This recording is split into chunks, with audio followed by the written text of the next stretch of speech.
அனைவருக்கும் வணக்கம். என் பெயர் அபிஹாசினி. நான் 6ஆம் வகுப்பு ஆ பிரிவு படிக்கின்றேன். 1889ஆம் ஆண்டு நவம்பர் 14ஆம் தேதி அலகாபாத்தில் முதலாய் நேரு சொரூபராணி அவர்களுக்கு மகனாக பிறந்தவர்தான் நமது சுதந்திர இந்தியாவின் முதல் பிரதமர் ஜவஹர்லால் நேரு.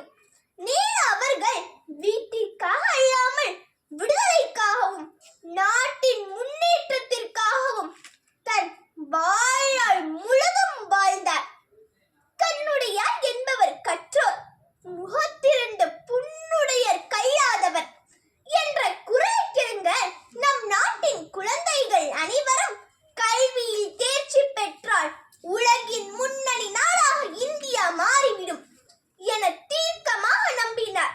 அதனால் இலவச கட்டாய கல்வி திட்டத்தை செயல்படுத்தி ஆயிரக்கணக்கான பள்ளிகளை கட்டினார்.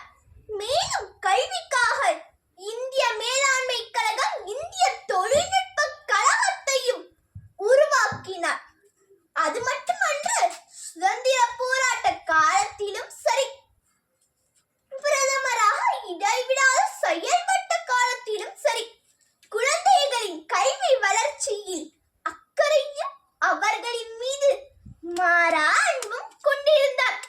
ஆகையால் தான் முதல் சிற்பியான ஜவஹர்லால் நேருவை குழந்தைகள் யாவரும் அன்புடன் மாமா என்று அழைக்கின்றோம்.